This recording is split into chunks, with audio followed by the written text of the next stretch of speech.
Nous saluons le peuple de Dieu au nom du Seigneur Jésus-Christ. Nous saluons également ceux qui nous suivent en ligne et ceux qui nous suivront en différé. Que le Seigneur le bénisse. Nous sommes contents, nous sommes joyeux de venir entendre la parole de Dieu. On ne cesse toujours de dire la parole de Dieu, c'est notre tout, c'est notre richesse. La parole de Dieu, c'est Dieu sous forme imprimée. La parole de Dieu, c'est la santé pour nos muscles. C'est notre lumière, notre lampe. C'est notre richesse. C'est tout pour nous. Et je ne cesse de dire toujours, quand quelqu'un manque l'amour de la parole, c'est fini pour lui.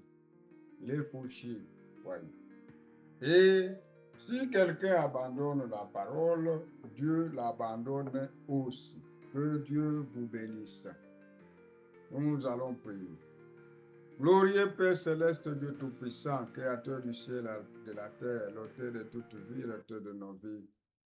Nous te sommes infiniment reconnaissants ce soir pour nous avoir accordé la grâce de venir devant ta face et apporter ta parole à ton peuple. Oui, Seigneur. Nous demandons pardon pour tous nos manquements et nous regarder à travers le sang qui a coulé à Golgotha et jette nos manquements dans la mer. Tu es Dieu et tu demeures Dieu. Avant toi, aucun Dieu n'a été formé. Et après de toi, il n'y en aura pas. Tu es le seul vrai Dieu, digne de lui. Magnifique en sainteté, terrible en louange et faisant des merveilles. Seul tu as étendu les cieux. Seul tu as étendu la terre. Qui est comme toi dans le nu? Qui est comparable à toi parmi les fils des forts? Tu es le Tout-Puissant, oui. Les dieux des nations sont des idoles. Oui, ils ont des yeux, ne voient pas. Des mains ne touchent pas. Des bouches ne parlent pas. Elles ne sortent aucun son de leur gosier. Oui, Seigneur. Des nez ne respirent pas. Des oreilles n'entendent pas. Des pieds ne marchent pas. On les transporte. Mais toi, tu as fait les cieux. Qui est comme toi? Qui est comparable à toi? Tu es Dieu. Et d'éternité en éternité, tu es Dieu. Avant toi, aucun Dieu n'a été formé, et après toi, il y en a. Seigneur, nous nous plaçons sous les sangs qui a voulu à Golgotha, demandant pardon pour nous. Maintenant, viens nous bénir de toutes sortes de bénédictions spirituelles en Jésus-Christ. Je voudrais parler à ton peuple, que moi je ne parle pas, que je sois seulement un instrument. Que toi-même tu viennes parler à moi. Oui, parler par moi, Seigneur, à ton peuple. Oui. Que ceux qui sont malades éprouvent leur santé en écoutant cette parole. Ceux qui ont de divers problèmes, que trouvent solution à leurs problèmes, Seigneur. Ceux qui ont besoin du salut, qu'ils soient sauvés. Et ceux qui ont besoin du Saint-Esprit, que tu puisses leur accorder. Bénis-nous de toutes sortes de bénédictions, ô Dieu. Tu es le Tout-Puissant, encore une fois, le Tout-Puissant, le Tout-Puissant. Je ne sais pas comment agencer les paroles, mais ta parole en moi, ta parole dans ma bouche, c'est ça la vérité. C'est pourquoi ne permets pas que je parle de ma part, de moi-même, mais que toi tu parles en moi. Que je sois encore une fois un micro utilisé par toi. Oui, toi tu as des paroles de grâce et tu sais comment les agencer. Nous attendons à toi, ceux qui s'attendent à toi n'ont jamais été compris. Et nous croyons et nous voyons que tu ne nous as jamais déçus. Nous croyons que tu seras toujours avec nous et que tu vas te glorifier en toutes choses. Commence avec nous et termine avec nous. Au nom de Jésus-Christ. Amen. Nous allons lire la parole de Dieu dans Josué 10, le verset 12 à 13. Nous lisons la parole de Dieu. Alors Josué parla à l'Éternel. Le jour où l'Éternel livra les Amoréens aux enfants d'Israël. Et il dit en présence d'Israël, Soleil, arrête-toi sur Gabaon, et toi, lune, sur la vallée d'Adjalon. Et le soleil s'arrêta, et la lune suspendit sa course, jusqu'à ce que la nation eût tiré vengeance de ses ennemis. Cela n'est-il pas écrit dans le livre du juste? Le soleil s'arrêta au milieu du ciel et ne se hâta point de se coucher. Presque tout un jour, que le Seigneur ajoute la bénédiction à la lecture de sa parole. Nous allons parler de quelque chose, un petit sujet, mais ce n'est pas un petit sujet comme tel. Mais le prophète avait dit que c'est un petit sujet, mais c'est un sujet. Oui. Et cela, c'était pour réveiller la conscience, pour réveiller, pour encourager les enfants de Dieu à être sûrs. Oui, oui. Pour encourager les enfants de Dieu à demeurer dans la parole. Pour encourager les enfants de Dieu à être sûrs,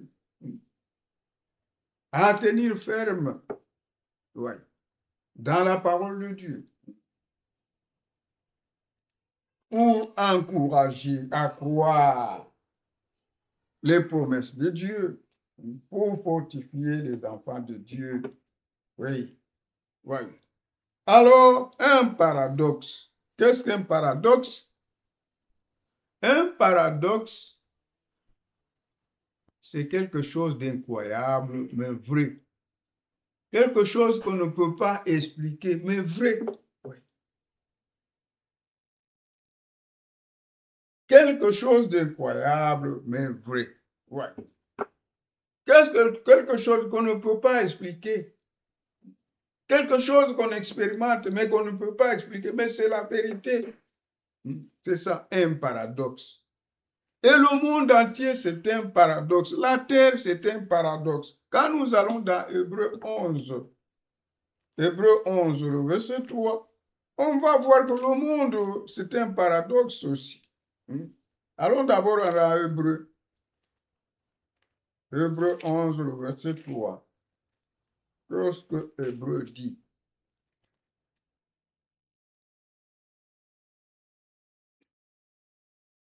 c'est par la foi que nous reconnaissons que le monde a été formé par la parole de Dieu. En sorte que ce qu'on voit n'a pas été fait de choses visibles. Ouais. Le monde tout entier, c'est un paradoxe.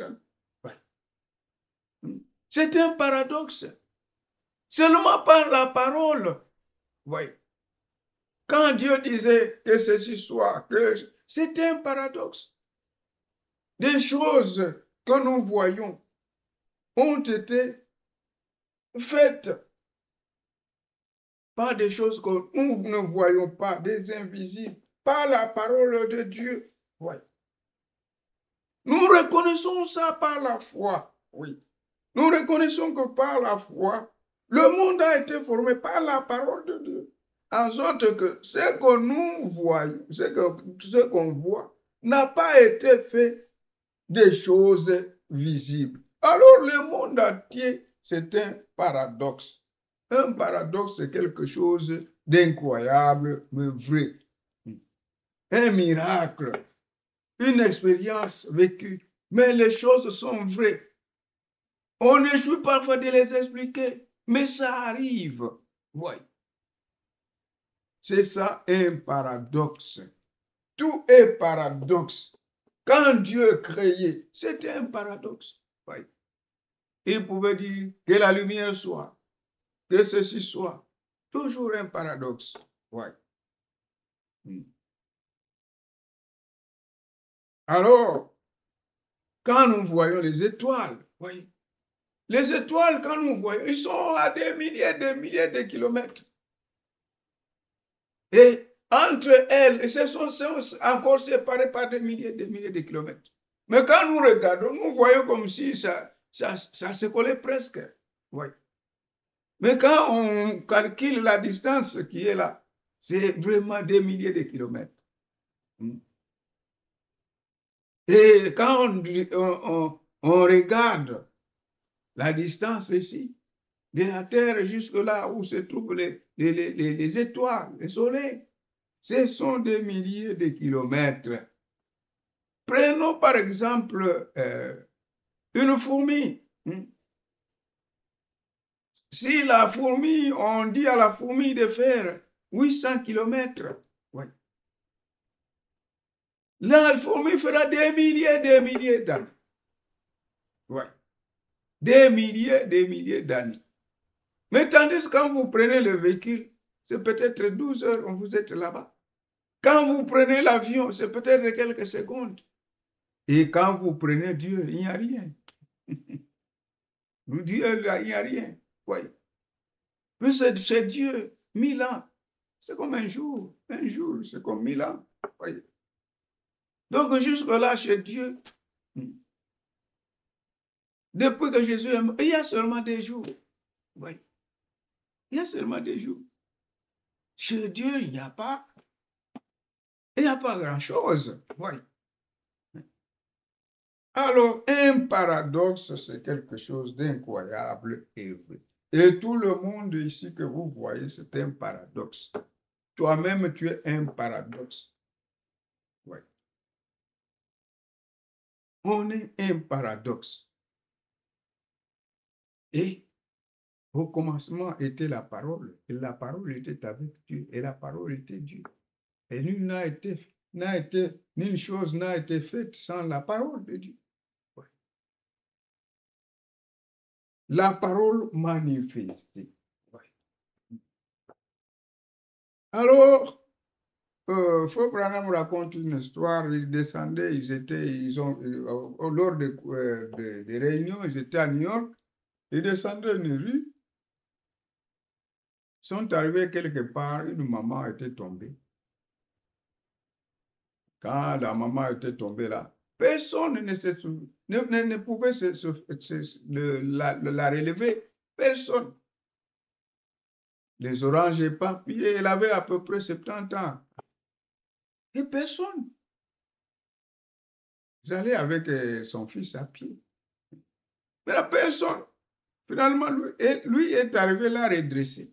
Maintenant, en parlant avec le chauffeur, il dit que la maman là est tombée, personne ne pouvait s'en faire. Le chauffeur a dit, c'est comme ça ici. Et quand quelqu'un relève la relève comme ça, on comprend que c'était un étranger, n'est pas ici. Il n'est pas d'ici. Donc, ce n'est pas ils entrent seulement dans les mouvements, ils ne veulent pas. Et quelqu'un peut tomber et mourir sans secours. Oui. C'est comme ça avec les organisations. Ils entrent avec des credos. Et ils entrent dans le mouvement. Or, les credos sont là pour tuer les gens, pour séparer les gens de Dieu. Oui. Les organisations. Alors, tout est paradoxe. La terre elle-même, c'est un paradoxe. Ouais. Du temps de Noé. Noé aussi, c'était un paradoxe. Du temps de Noé. Ouais. Quand l'homme a péché,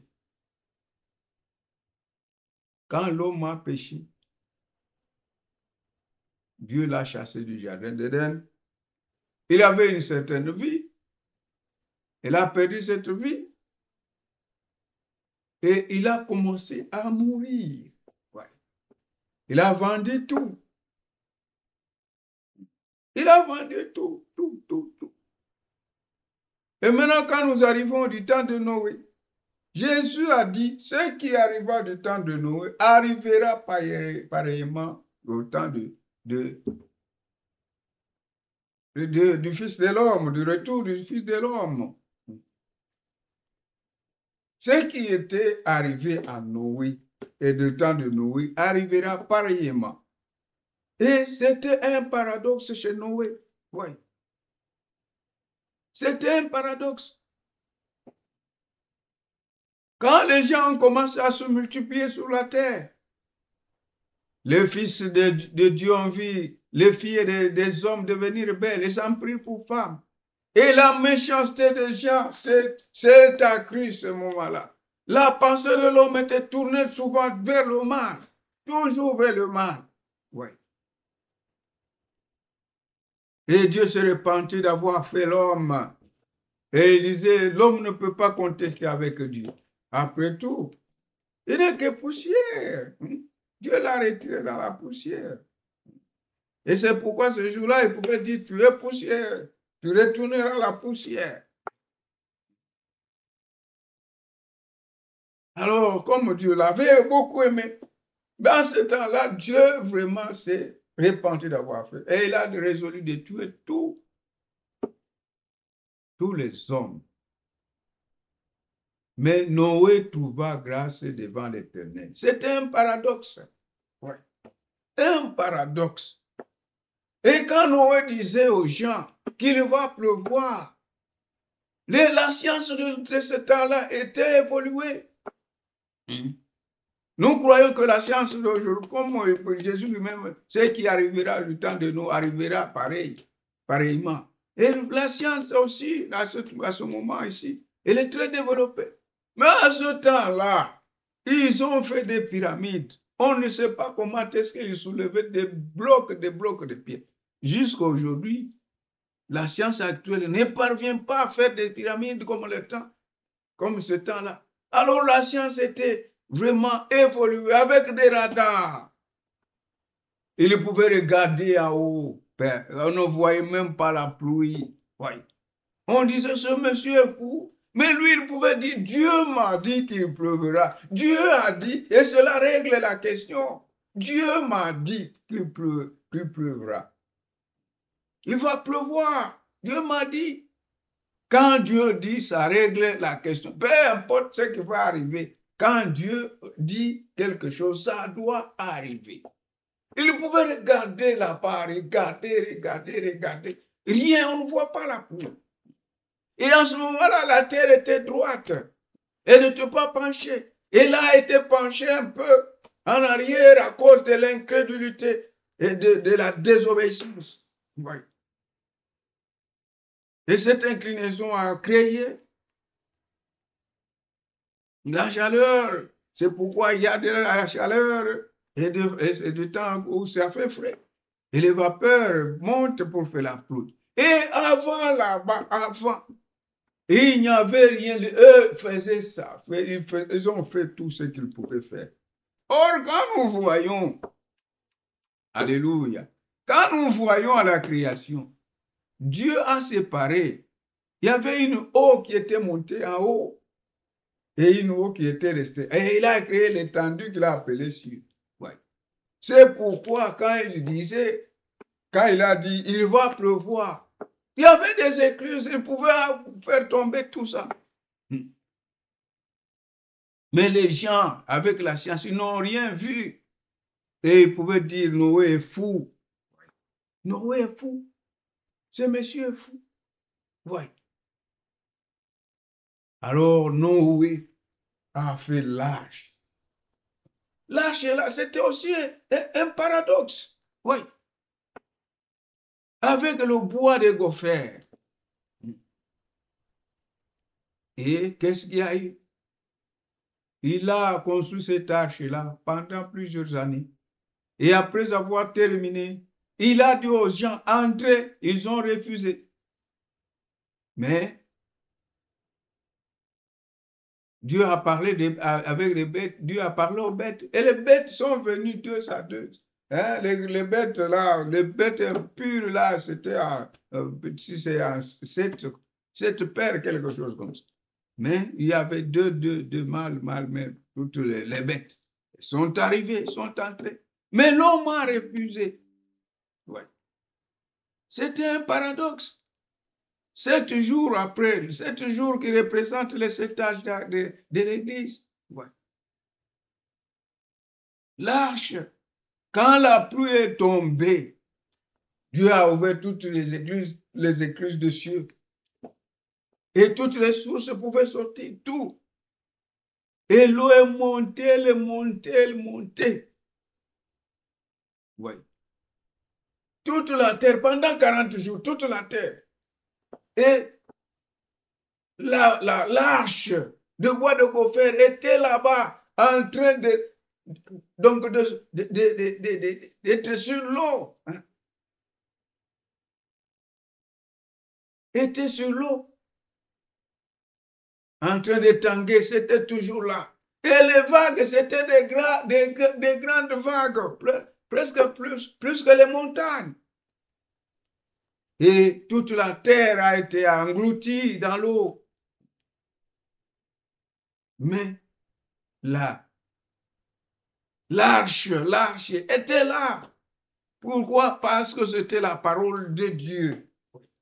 Et il a fait exactement selon la parole de Dieu. C'était la parole de Dieu. Oui. Tout homme soit reconnu menteur, mais seule la parole de Dieu est vraie. C'était un paradoxe. On pouvait dire que Noé est fou, mais quand la chose est arrivée, alléluia, c'était un paradoxe.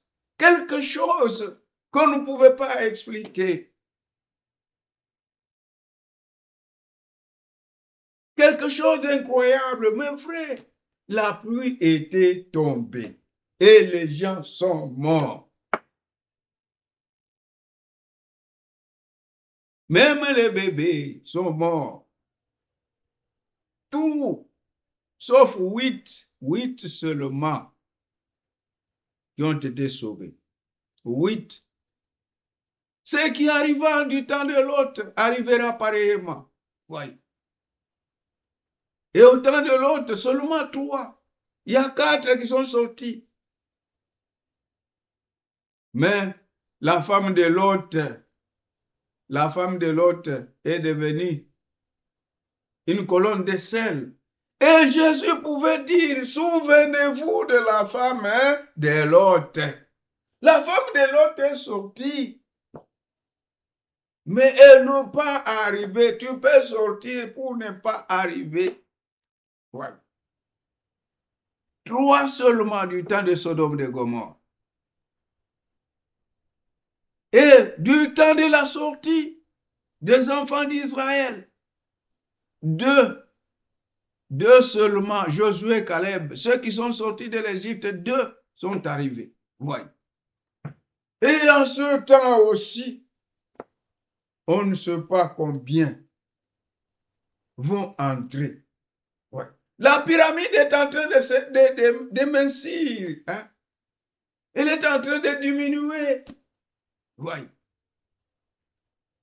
Mais il faut que tu arrives à dire, s'il y a une personne qui va entrer ce mois, ne dites pas que c'est mon pasteur, non, c'est toi. C'est ce que tu dois dire. S'il y a une personne qui va partir au ciel ce mois. Mais nous croyons que les gens iront au ciel. Et Dieu a envoyé ce message. C'est pour la préparation. Nous voyons aussi Moïse. Moïse, c'était aussi un paradoxe. Oui. Moïse, c'était un paradoxe. Oui. Lui-même, à sa naissance, quand il est né, on l'a mis sur l'eau. D'ailleurs, Moïse s'est tiré de l'eau. On l'a mis sur l'eau là où il y avait des crocodiles. Oui. Dans un panier. Comme Jésus-Christ dans une crèche. Ouais. On l'a mis dans un panier là. Dès qu'on a envie de victime, je ne sais pas. Et ça flottait. Et l'enfant, la fille de Pharaon l'a ramassé. Et Moïse a été instruit sur toute la sagesse de l'Égypte. Ouais. Alors quand on lui parlait des enfants des Hébreux. Et quand il était sur la fenêtre et regardait les enfants d'Israël travailler, il s'est rallié à ces gens-là. Il a vu que toutes les richesses de l'Égypte, toute la connaissance d'Égypte n'ont rien de valeur devant les enfants de Dieu. Et alors il s'est rallié. Il a su que non, ces gens-là sont mes frères. Alors avec la sagesse de l'Égypte, il a voulu délivrer Israël avec toutes ces connaissances qu'il avait. Mais hélas, la connaissance humaine n'a rien à faire dans les choses de Dieu. Dieu ne l'étudie pas. Dieu se révèle. Voyez. La connaissance, cette connaissance n'a pu rien faire. Et avec cette connaissance, il a tué. Il devait fuir pour aller dans le désert où il devait paître les troupeaux et son beau-père, Jéthro. Alors, il était là. Il avait 40 ans. Mais quand il a tué, 40 ans sont passés pour enlever toute la connaissance égyptienne, toute la sagesse égyptienne. Ouais. C'est quand comme quelqu'un tombe dans la rivière. Ouais. Quand quelqu'un tombe dans la rivière, il est dans la rivière et il boit de l'eau. Ouais. Il est dans la rivière et la rivière est en lui. La première chose à le faire si vous voulez sauver est de le faire sortir de l'eau. Ouais. Quand vous le faites sortir de l'eau et ensuite le tapoter dans le ventre pour faire sortir de l'eau maintenant en lui. L'eau qui était en lui, il faut que ça sorte. De la même manière, il faut que l'homme quitte le monde. Vous devez sortir du monde. Et quand vous sortez du monde, et à ce moment-là, le monde, on peut tapoter dans ton ventre et le monde va sortir. Voyez.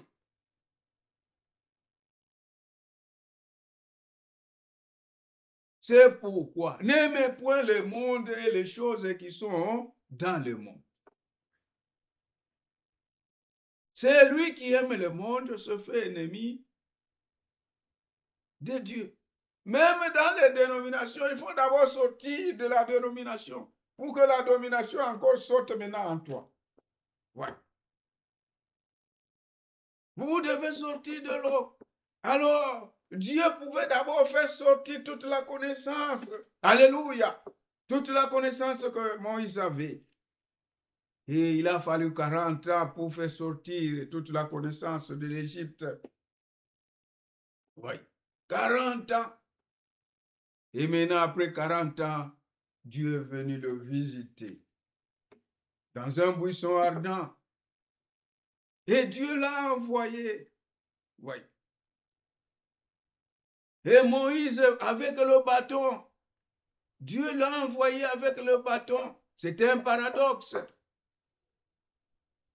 Dieu l'a envoyé avec un bâton pour conquérir. Où est-ce que tu vas, Moïse? Je rentre en Égypte pour conquérir l'Égypte. Vous pouvez aller avec Séphora. Un vieillard de 80 ans. Oui. Toute la force physique qu'il avait.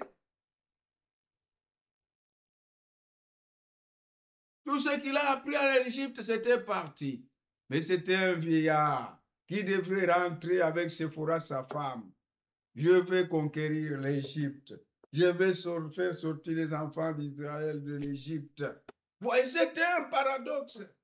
Avec le bâton. Oui, seulement avec le bâton. Alléluia. Oui, seulement avec le bâton, je vais conquérir l'Égypte. Et il était sûr.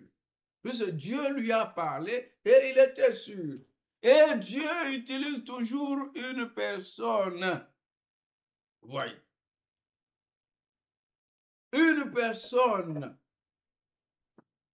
Dieu utilise toujours une personne. Ouais. Du temps de Noé, il a utilisé une personne. Du temps de Moïse, il a utilisé une personne. Ouais.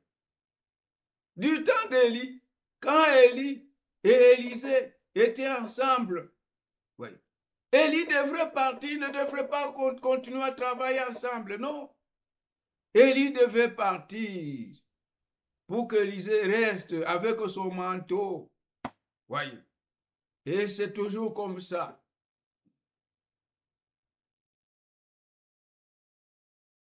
Et du temps de Jean-Baptiste, c'était la même chose. Oui. Et Jean-Baptiste pouvait dire, il faut que je diminue et qu'il croisse. Oui. C'est pourquoi Dieu a souvent utilisé une personne. Et les autres doivent collaborer avec lui. Oui. Si cette personne part, Dieu suscite un autre. Et c'est comme ça qu'il travaille. Et toute personne est unique. Sur cette terre, toute personne est unique. Il n'y aura pas de Branham, non. Tout comme il n'y aura pas de Frank, non. Tout comme moi, il n'y aura pas de Kapata, non, non, non. Toute personne est un paradoxe. Toute personne est unique à son genre. C'est ce que Dieu a fait. Il n'y aura pas deux personnes. Même les jumeaux sont toujours différents. Ils ont des empreintes digitales différentes. Ouais. Toute personne est unique sur cette terre. Alors Dieu a envoyé Moïse pour libérer les enfants d'Israël avec le bâton. Et les autres pouvaient travailler avec lui. Oui. C'est pourquoi, même dans cette heure, nous avons les 5 ministères. Et il y a aussi des gens qui ont été mandatés par Dieu. Nous devons travailler ensemble avec eux. Mais notre absolu ne sont pas ces gens-là. Non, notre absolu, c'est la Bible. Notre absolu, c'est Dieu. Notre absolu, c'est Jésus-Christ. Ouais. Si quelqu'un, qu'il soit messager, qu'il soit qui, il dit ce qui n'est pas dans la Bible, rejetez. Quand vous prenez ça, c'est la mort. Qui qu'il soit, rejetez. Même s'il est prophète, même s'il est qui, rejetez ce qu'il dit. Vous lisez dans la Bible, ça n'existe pas. Et Franck dit, il faut que ça soit noir sur blanc. Oui. Si ce n'est pas dans la Bible, rejetez. Même si c'est Branham qui a dit, même si c'est Franck qui a dit, si ce n'est pas dans la Bible, nous rejetons. Et quand vous prenez Franck seulement, vous ne les ramenez pas à la Bible, vous irez en erreur. Ceux qui ont commencé à baptiser le nom de quoi? De Yoshua Mashiach. Qu'est-ce qu'ils ont? Ils ont dit Franck. Et il y a beaucoup de gens qui se sont allés en erreur. Ouais. Il faut toujours retourner à la Bible. Paul lui-même, le messager, les gens de Béret, on les avait dit qu'ils avaient un sentiment noble. Tout ce que Paul, le messager, prêchait, ils examinaient avec les Écritures pour voir si ce qu'on leur disait était correct. C'est pourquoi nous aussi, nous avons un sentiment noble. Et Dieu seul est vrai, tout homme est menteur. Tout homme a droit à l'erreur. Quand vous dites que non, tel ne fait pas d'erreur, vous êtes des menteurs, il fait des erreurs. Il n'y a qu'une seule personne, zéro faute, c'est Dieu lui-même, le Seigneur Jésus-Christ. Il y a une seule personne qui ne fait pas d'erreur, c'est Dieu lui-même. Qu'il soit messager ou qu'il croit, qu'il soit un ancien, qu'il soit qui que ce soit, nous avons tous droit à l'erreur. C'est pourquoi nous devons ramener chaque chose à la Bible. Alors Moïse est allé là-bas. Ouais. Avec le bâton de jugement. Et c'était un paradoxe. Il a jeté le bâton par terre. Ouais. Et le bâton est devenu le serpent. Il a ramassé, c'est devenu le bâton. C'est avec ce bâton qu'il est allé délivrer Israël. Un paradoxe. Alléluia. C'était un paradoxe. Et il a délivré les enfants d'Israël avec le bâton. Comme le cœur s'endurcissait de Pharaon, il a frappé l'Égypte de jugements, des plaies, et à la fin c'était la mort. Et après, Israël est sorti. Il est sorti, il y avait une promesse. Oui. Nous devons croire à la parole de la promesse. Oui. Il y avait une promesse. Dieu le ferait sortir. Ils iront en captivité pendant 400 ans. Et ils ont fait 430. Et Dieu a promis de le faire sortir. Quand Dieu a vu que c'était le temps de le faire sortir, il est descendu. Et il a envoyé Moïse avec le bâton. Il a délivré Israël. L'armée, quand ils sont sortis, ils sont allés. Et quand ils ont commencé à marcher, ils sont entrés dans le couloir. À droite montagne, à gauche montagne, devant la mer rouge et derrière le Pharaon. Ils ont crié. Pourquoi crier? Parle. Et Moïse pouvait prophétiser. Ces gens-là, ces Égyptiens que vous voyez, vous ne le verrez plus. Ouais.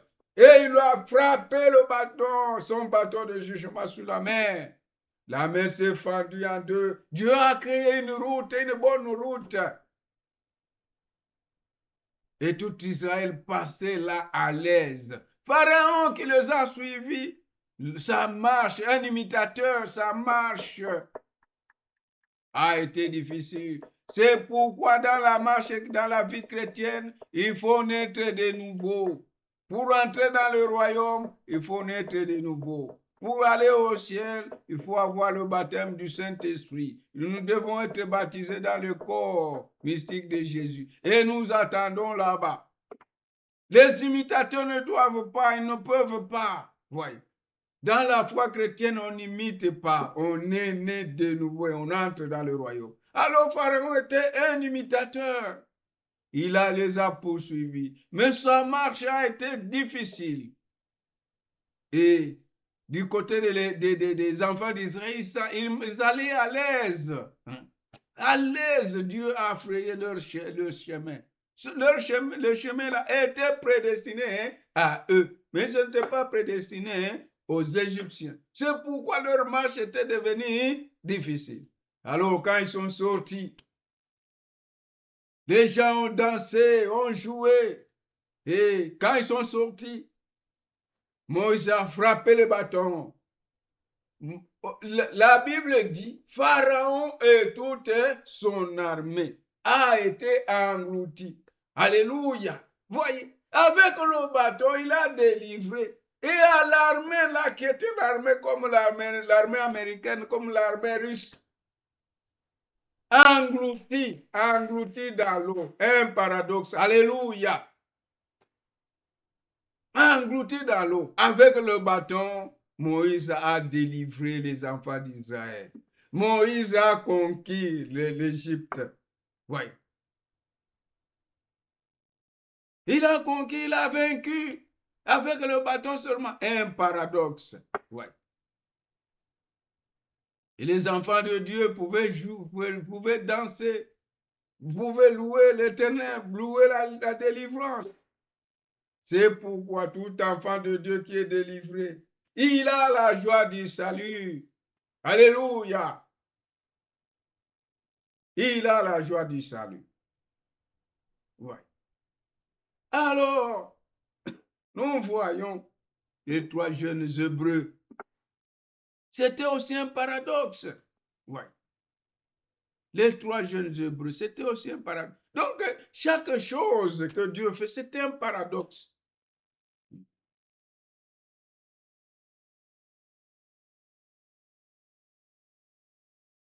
C'était un paradoxe. Les trois jeunes Hébreux. Nabuchodonosor a élevé une statue. Il l'a placée dans la vallée de Doura. Et il pouvait dire à tout le monde d'adorer, mais ces trois Hébreux ont refusé d'adorer. Et on est allé les accuser. Oui. On est allé les accuser. Et maintenant, le roi pouvait dire, dès que vous entendez le son des cymbales, c'est des quoi, des ceci, des trompettes et de cela. Il y avait beaucoup d'instruments là-bas. Vous adorez. Si vous n'adorez pas, je vais vous jeter dans la fournaise de feu. Ils ont dit, nous n'avons pas à te répondre là-dessus. Nous n'avons pas à te répondre. Et ils pouvaient dire, on verra qui va vous délivrer de ma main. Non, ça c'est injurier Dieu. Oui. Il y a Dieu devant toi, il y a un Dieu, le Tout-Puissant. Donc toi, tu n'es pas Dieu. Tu te crois qui? Tu veux t'élever comme Lucifer qui s'est élevé et devenu le diable, on l'a projeté. Ouais.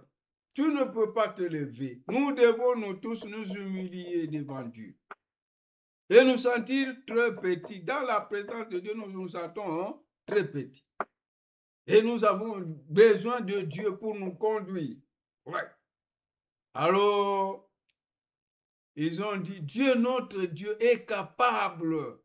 Notre Dieu est capable de nous délivrer. Et même s'il ne nous délivre pas, on ne va pas adorer, sache, on ne va pas adorer ta statue-là. Et on a réchauffé cette fois la fournaise. Ouais. Et on les a jetés là-bas. Ceux qui les jetaient sont morts. Mais qu'est-ce que le feu a fait? Le feu a coupé seulement les liens. Dieu est descendu. Il a coupé donc l'ardeur de feu. L'ardeur de feu les a servi seulement à couper les liens qu'ils avaient pour qu'ils aillent libres, qu'ils soient libres dans le feu. Ouais. Un paradoxe. Dieu est descendu dans le feu. Il a enlevé l'ardeur de feu. Et là, dans le feu, il pouvait chanter. Et le roi avait dit, n'avons-nous pas jeté trois, mais je vois un quatrième comme le Fils de l'homme. Ils étaient là dans la joie, dans le feu. Un paradoxe. Alléluia.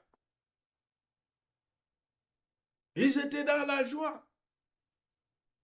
Et il a dit maintenant, Shadrach, Meshach et Abednego, serviteurs du Dieu suprême. Alléluia.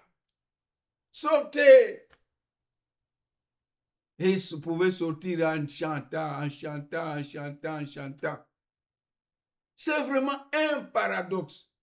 Incroyable, mais vrai. Les gens étaient dans le feu sans être brûlés. Le feu a coupé seulement leurs liens. Ils n'avaient même pas l'odeur du feu. Alléluia. Oui. Et c'était un paradoxe. Oui. Jean aussi, c'était un paradoxe. Et auparavant,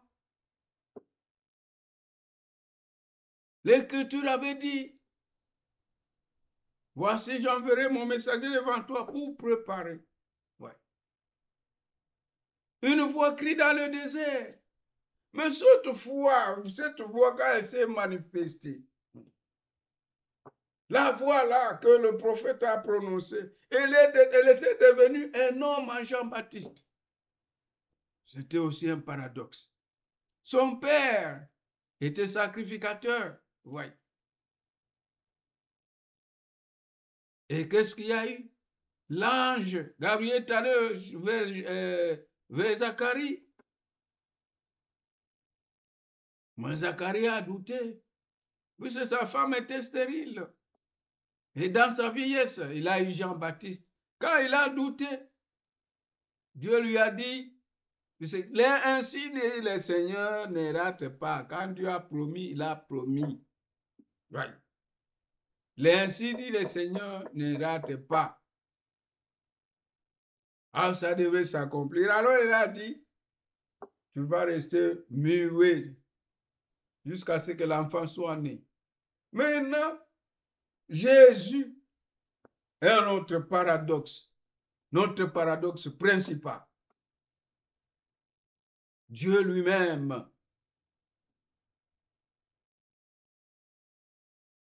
avant que Dieu lui-même descende pour nous délivrer, pour nous sauver, pour faire la rédemption, il a envoyé Jean-Baptiste. Et Jean-Baptiste et Jésus, ils se séparent, Jean-Baptiste est plus âgé de 6 mois, quelque chose comme ça. Ouais. De 6 mois.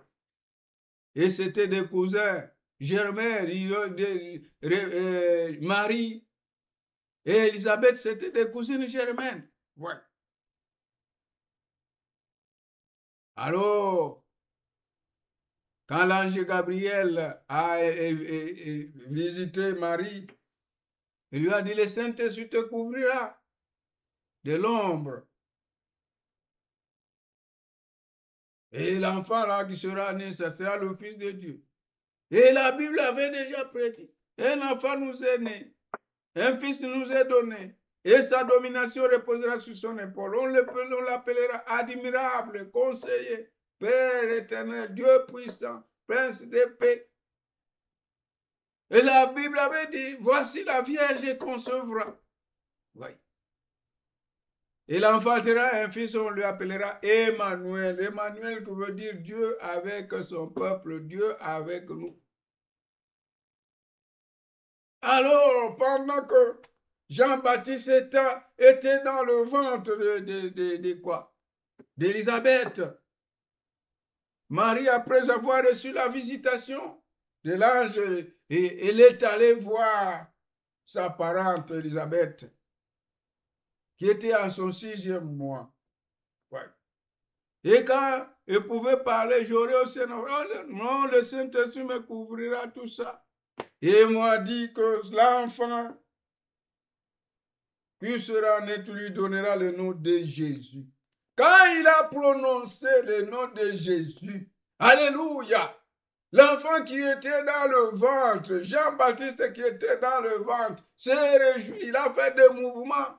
Pendant qu'il ne faisait pas de mouvements, il a fait des mouvements et il était baptisé du Saint-Esprit dès le sein de sa mère. C'est ça, les Écritures témoignent qu'il était baptisé du Saint-Esprit dès le sein de sa mère. Oui. Un paradoxe. Alors, Jean-Baptiste, au lieu de faire le travail de son père, il est parti dans le désert. Ouais. Il est parti dans le désert. Et là, il ne voyait que les serpents, les arbres. Et son langage était terre à terre. Était le langage du désert. C'est pourquoi quand les autres, les pharisiens pouvaient venir, ils pouvaient leur dire, race de vipères. C'est ce qu'ils voyaient là-bas au désert. Oui. Race de vipères, qui vous a appris à fuir la colère, à venir, produisez le fruit digne de la repentance. Alléluia. Il pouvait dire, déjà la cognée sous l'arbre. L'arbre qui ne porte pas le fruit sera coupé. Alléluia. Oui. C'était son langage. Et quand le roi là, qui avait pris la femme de son frère, il lui a dit, il n'est pas permis de prendre la femme de son frère. Et c'est ce qui a fait qu'on le décapite. Alors, quand il était en prison, voyez, Dieu qui l'a envoyé, il a dit, celui sur qui tu verras l'esprit descendre, eux s'arrêter comme une colombe, c'est celui qui baptise du Saint-Esprit.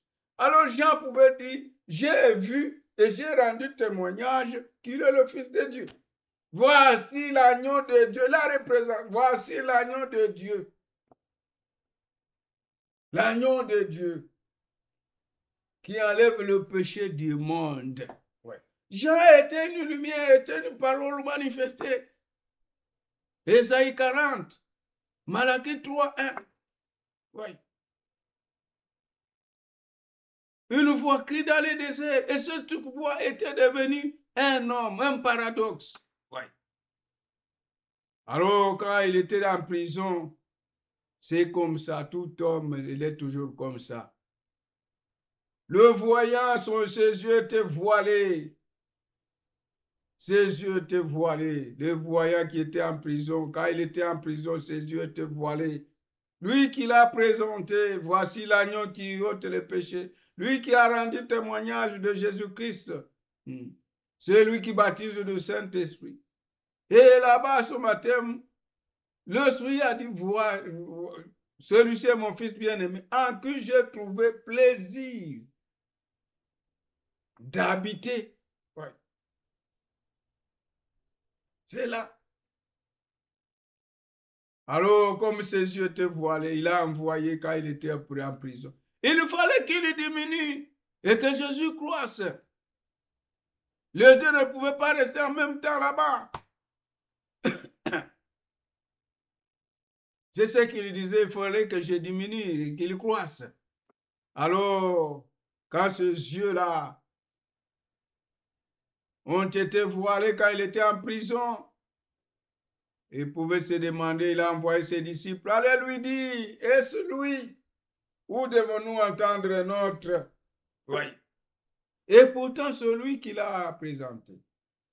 Dieu, Jésus étant Dieu, il pouvait comprendre la situation de Jean. Il n'a pas dit aux disciples de Jean, regarde ce monsieur-là. Et pourtant, c'est lui qui m'a présenté. Il commence encore à douter si c'est lui ou alors si c'est lui où nous devons attendre un autre. Non, il n'a pas dit. Oui. Il a dit seulement, venez, regardez. Il a fait des miracles, il a fait des miracles, il a ressuscité, il a fait cela. Ésaïe 35. Oui. Voici vous, la vengeance de Dieu viendra, la rétribution de Dieu. Il viendra lui-même et vous sauvera. Alors s'ouvriront les yeux des aveugles. Le boiteux sautera comme un cerf. Ouais. Alors s'ouvriront les oreilles des sourds. Ouais. Alors après avoir fait cela, il a dit, allez dire à Jean ce que vous avez entendu, ce que vous avez vu. Les malades sont guéris. Les lépreux sont purifiés. Les morts ressuscitent. Oui. Le boiteux marche. Les muets parlent. Et la bonne nouvelle est prêchée aux pauvres. Bienheureux est celui pour qui je ne serai pas l'objet de scandale, l'objet de chute. Alors, quand ces disciples sont partis, ils sont arrivés chez Jean, ils ont dit les malades ressuscitent, tout ça, tout ça, tout ça. Oh, comme il était prophète, la parole vient au prophète, il a dit celui. Mais maintenant, ici, Jésus, il n'a pas méprisé son serviteur, le prophète qu'il a envoyé pour préparer sa première venue. Ouais. Pour préparer sa première venue.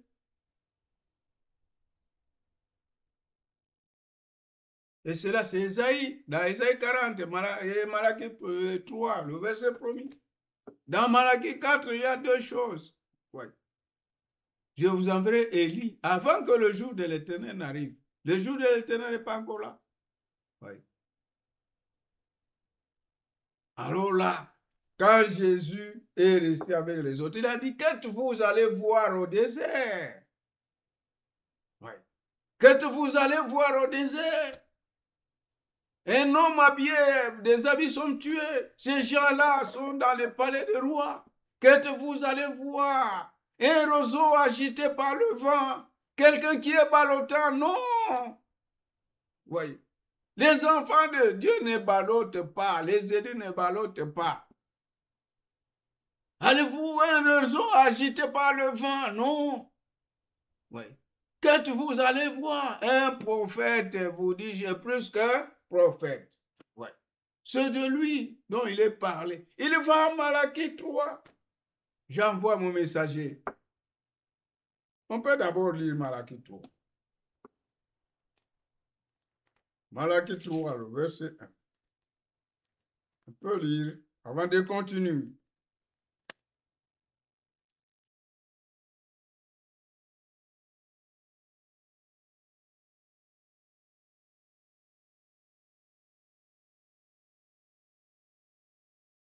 Voici, j'enverrai mon messager et il préparera le chemin devant moi. Ouais. C'est ce que Jésus a dit. Ouais. Et soudain entrera dans son temple le Seigneur que vous cherchiez. Ouais.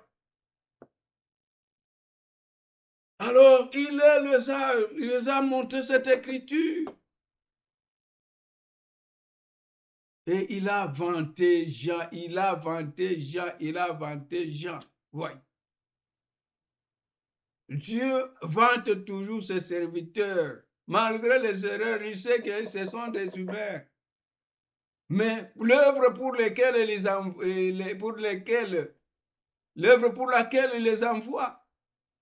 ils font exactement ce pourquoi il les envoie. Ouais. Jean-Baptiste a terminé sa mission. Ouais. Et dans notre époque, Dieu nous a envoyé encore Élie. Ouais. Qui nous a retourné à la Bible. Il pouvait dire, moi, ceux qui me suivent, la Bible est notre absolu. Si je vous dis quelque chose qui n'est pas dans la Bible, allez, rejetez. Et il est là pour préparer la seconde venue. Ouais.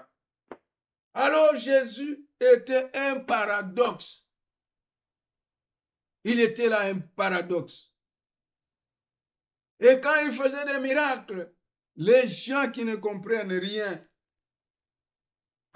ils pouvaient l'appeler des Bézélboul. Ils pouvaient le traiter de n'importe comment. Oui.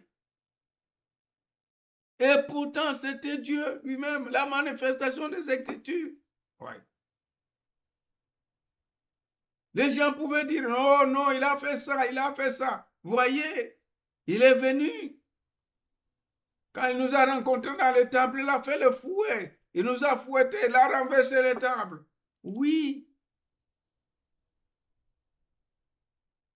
Il n'est pas comme... Non, il faisait ce qu'il devait faire. Il était un paradoxe. Et la parole corrige toujours l'erreur. Voyez, quand Jésus avait 12 ans, il n'est pas allé à l'école, puisque le Dieu lui-même, toute la sagesse, c'est Dieu. Toute la divinité était en lui. Oui. Dieu était en Christ réconciliant le monde avec lui-même. Au commencement était la parole. La parole était avec Dieu. Et la parole était Dieu. Et la parole a été faite chair. Dieu est devenu un homme. Dieu a habité en Jésus-Christ. Dieu est devenu un homme pour sauver, pour délivrer l'homme. Ouais. Et il fallait qu'il verse son sang. C'était un paradoxe. Sa mort, c'était un paradoxe. Oui. Il a laissé la gloire. Il a pris un corps de chair pour venir mourir nu. Suspendu entre le ciel et la terre pour toi et pour moi. Alléluia.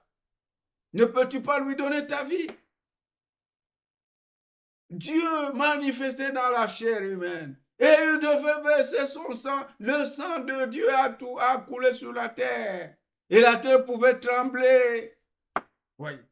Le sang de mon Seigneur est tombé sur moi. La terre a tremblé. Le soleil s'est obscurci. Oui. Alors sa mort, c'était un paradoxe. Son ensevelissement, un paradoxe. Sa résurrection, un paradoxe. Qui est? Et sa tombe est restée vide.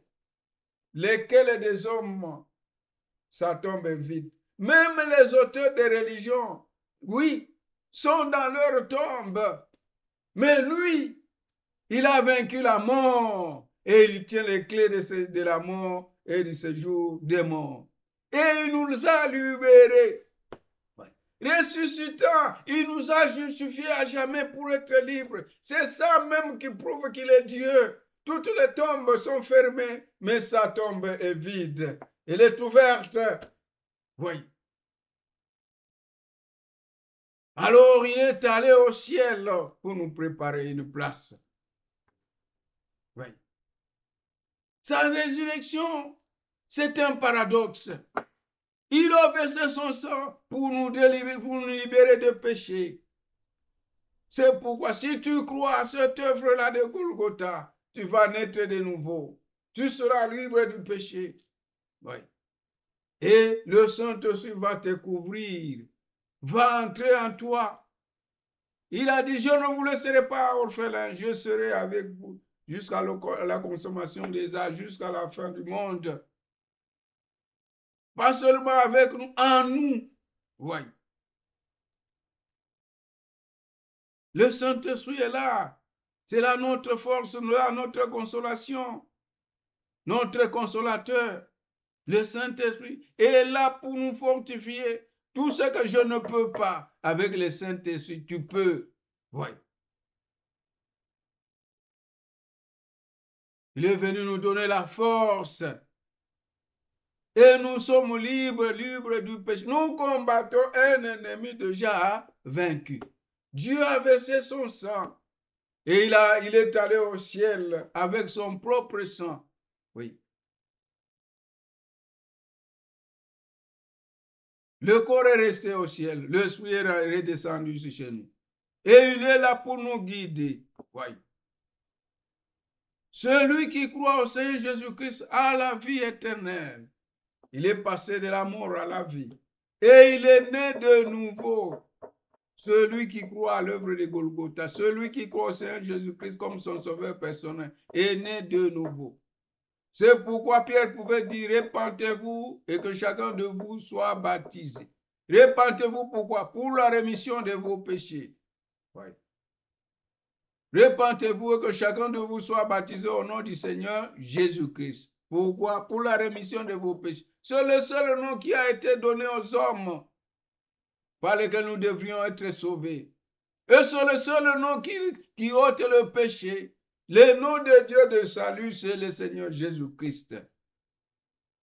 C'est pourquoi répentez-vous, que vous soyez baptisés au nom du Seigneur Jésus-Christ pour la rémission de vos péchés et vous recevrez le don du Saint-Esprit. Ouais.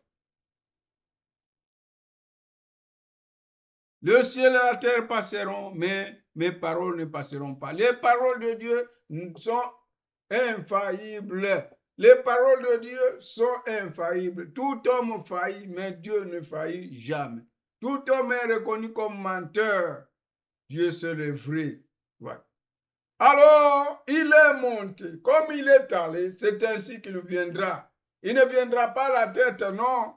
Il est dit, comme vous l'avez vu Allah, il reviendra de la même manière. Et il viendra nous prendre. Le grand paradoxe, nous attendons le grand paradoxe, c'est l'enlèvement. Oui. L'enlèvement, c'est ça le grand paradoxe qui nous attend d'ici là. C'est incroyable, vrai. Mais Dieu est allé nous préparer des places au ciel. Il va nous prendre. Et les hommes iront au ciel. Oui. L'enlèvement, c'est encore un paradoxe qui nous attend. C'est pourquoi nous devons être prêts. Le grand paradoxe qui nous attend là-bas, l'enlèvement nous attend.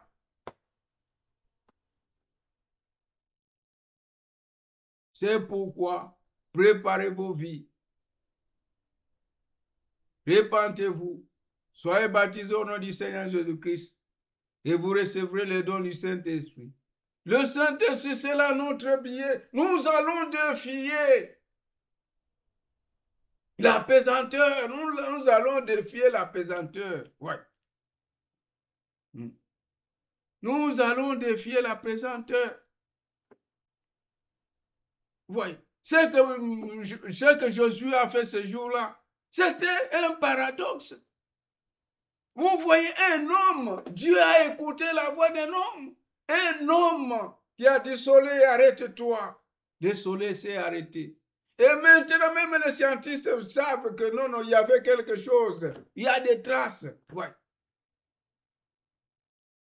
Le soleil s'est arrêté. La lune s'est arrêtée. Dieu a écouté la voix d'un homme. Et là où nous allons parler et les choses vont arriver. Avant de partir au ciel, notre grand paradoxe qui nous attend, l'enlèvement. Avant de partir, nous allons commencer à parler. Et les choses vont arriver. C'est lui qui dit, voyez, Marc 11, va se manifester. C'est lui qui dit à cette montagne, ôte-toi de là et va de là. S'il ne doute pas, cela, ça se fera. Ouais. Nous allons bouger le monde, nous allons parler. Et les choses vont arriver. Dieu va encore nous écouter comme il a écouté Josué. Nous allons parler et les choses vont arriver. Le frère Branham a vécu ça 5 fois. Voyez. On va parler, on ne va plus prier. Et avant de partir chez nous, nous allons bouger le monde. Et cela, le prophète dit, quand ce conseil œcuménique va vous faire la pression, on va fermer même les églises. C'est à ce moment-là qu'on va expérimenter le troisième pôle. C'est à ce moment-là qu'on va commencer à parler et les choses arrivent. Nous allons bouger le monde entier. Oui. Et avant, c'était seulement à Jérusalem. Mais maintenant, ça sera dans le monde entier. Nous allons bouger le monde et partir chez nous. Le dernier paradoxe qui nous attend, le grand paradoxe qui nous attend, l'enlèvement. Et les gens iront dans les cieux. Ils seront dans les cieux. Même les anges seront étonnés. Les hommes au ciel. Ouais. Nous allons défier la pesanteur. Alléluia. C'est pourquoi croyez au Seigneur Jésus-Christ.